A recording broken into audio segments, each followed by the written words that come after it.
I want you to picture a filtration system for a second. But not, Brita filter in your fridge, not even one of those giant industrial water treatment plants. I'm talking about a biological system, one that processes something like 200 quarts of fluid every single day.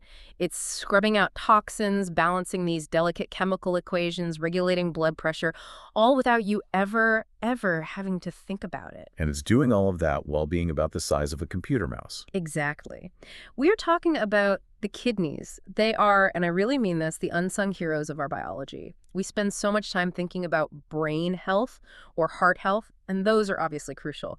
But the kidneys are down in the engine room, just keeping the whole ship from sinking. That's a really good analogy. Yeah. If the heart's the engine, then the kidneys are the oil filter, the radiator, and the entire emissions control system all rolled into one. If they go offline, the whole machine just stops. But here's the problem, and this is really why we're doing this deep dive today. We tend to think of our kidneys as these, I don't know, invincible passive organs. We just assume they'll filter whatever we throw at them. But the truth is, they're incredibly susceptible to what we give them, specifically what we eat. That's right. The modern diet, for many people, is almost an assault on that filtration barrier. We are just overloading the system. So to figure this out, we're looking at a very specific set of data. We're analyzing research that's all about 5 superfoods that can boost kidney health. Yeah. And before anyone rolls their eyes at the term superfood, let me just clarify where this is all coming from. This isn't from some lifestyle blog. We're pulling from the Times of India, the Cleveland Clinic, Medical News Today, and Healthline. Which is so important. When you're talking about organ function, you need clinical data, not just anecdotes. And what I like about this set of sources is it doesn't just say what to eat, it breaks down the why. It gets into the biochemistry of why a blueberry is doing something different to your nephrons than, say, a carrot. Let's stick with that for a second. The whole idea of a superfood, it's definitely a marketing term, but the Cleveland Clinic source actually gives a pretty solid definition. They don't just hand that title out to anything. No, they don't. To qualify, a food really has to hit a few key markers. Yep. It needs high nutrient density, so antioxidants, vitamins, minerals. But it also needs to act synergistically. It's not just about having vitamin C. It's about having vitamin C alongside fiber and specific flavonoids that all work together to reduce oxidative stress. It's the whole package that matters. So it's about high-impact foods that give a very specific return on investment for the body. And looking at our list today, we've got 5 contenders. There is a berry that fights what you could call cellular rust, a fish that reinforces the body's barriers, a couple of vegetables that look similar but act very differently, and one of them comes with a major warning label. Oh, yeah. That warning label is going to surprise a lot of people who just think green automatically means good. We will definitely get to that paradox, but first, let's just set the baseline. We all know the kidneys filter waste, but according to the Times of India, their job is a lot more complex than just taking out the trash. Oh, much more. The text highlights 3 main pillars. So yes, number 1 is filtering metabolic waste, but number 2 is fluid regulation. They decide exactly how much water stays in your blood versus how much leaves as urine. And number 3, which is probably the most complex, is electrolyte balance. Right, and we're not talking about electrolytes like in a sports drink after a workout. No. We're talking about the actual voltage of your body. The kidneys maintain the precise ratio of sodium, potassium, calcium. If that ratio slips even a little bit, you're looking at heart arrhythmias, nerve dysfunction. The kidney is like the master chemist, making sure the solution doesn't become volatile. That really sets the stakes high. So we're looking for foods that help the chemist not make the job harder. Let's start with the first one in the source material, blueberries. The heavy hitter of the antioxidant world.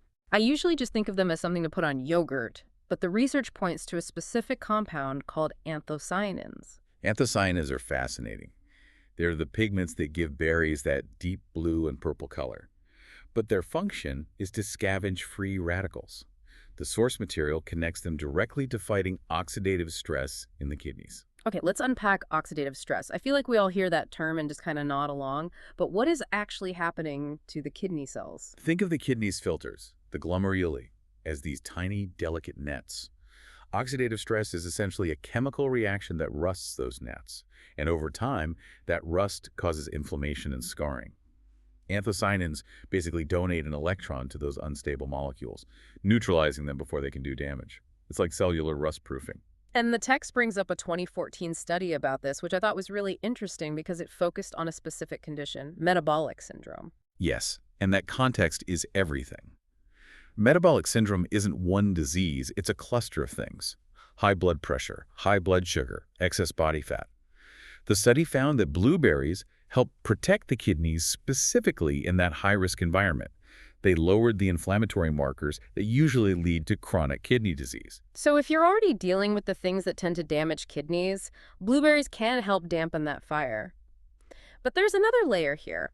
Medical News Today points out something that's not about what blueberries have, but what they don't have. Low potassium. Which brings us right back to that cholesterol we were talking about. Exactly. When your kidneys are damaged, they lose the ability to filter out excess potassium. If potassium builds up in your blood, it's a condition called hyperkalemia. It can actually stop your heart. It's that serious. So for someone with kidney issues, finding foods that are nutrient-dense but low in potassium is like striking gold. Blueberries give you all that protection without messing with the electrolyte balance. Wow, that is such a critical distinction. It's not just eat healthy food, it's eat chemically compatible food. And speaking of chemistry, let's move to our second food. We're heading over to the seafood counter for salmon. Wild-caught, usually, for the best omega-3 profile. The text highlights omega-3s as the key player. And we know they're anti-inflammatory, but the source connects them to a very specific symptom. Proteinuria. Right. You saw this in the notes. Proteinuria it's when you have protein in your urine, right? Which is a sign the filter is leaking. Precisely. In a healthy kidney, that filtration barrier is smart. It lets waste and water out, but it keeps big, important molecules like protein in the blood. If you have proteinuria, it means the holes in that net have gotten too big. You're literally leaking fuel. And the salmon helps patch the net. In a way, yeah. The studies they reference suggest omega-3s help reduce inflammation in the arteries within the kidney itself. By lowering that inflammation, you take pressure off the filters, which helps preserve their structure. The data actually shows a real, measurable drop in proteinuria in patients who get enough omega-3s. That's incredible. So it's actively helping to maintain the barrier. It's not just masking a symptom, it's addressing the mechanical failure. It changes the lipid profile of the blood, making it less damaging as it flows through those tiny vessels in the kidney. It's systemic protection. All right, let's move to our third contender, and this is where the story gets really interesting. We need to talk about kale. Ah, yes. The poster child of the wellness world. You can't walk into a store without seeing kale chips, kale smoothies, everything, and the source material agrees. You know, it's a powerhouse. Vitamin A, C, K, tons of fiber. The text even says it helps get rid of toxins and lower blood pressure. All of which is true. All objectively good things. If you have healthy kidneys, kale is fantastic. But, and this is a huge but in the text, there's a warning label. The potassium paradox. The source says, and this is a quote, kale contains significant amounts of potassium. This is where we have to think critically about nutrition. We just talked about why blueberries are great because they're low in potassium. Kale is on the complete opposite end of that spectrum. If your kidneys are working at 100%, they filter out that extra potassium, no problem. But if you have, say, stage 3 or stage 4 chronic kidney disease, that kale smoothie is basically a potassium bomb. It is genuinely startling to think that something we all label as healthy could be dangerous depending on what's going on inside your body. It's a situation where the healthiest choice for one person could land another person in the ER with a heart arrhythmia. The source makes it really clear. People with kidney concerns must talk to a doctor before they start loading up on kale. It's a safety issue. You need to know your blood numbers. It really just destroys that one-size-fits-all idea of diet. Eat your greens implies all greens are the same, and chemically they're just not. No, they are not. And that's actually a perfect segue to our next food, which offers a great alternative. Right. Number 4, red bell peppers. The perfect counterbalance to the whole kale issue. So Healthline points to their vitamin C and vitamin A content, but frames it differently. They link it to immune function. Yes. This is a connection most people miss. Chronic kidney disease is the state of chronic inflammation.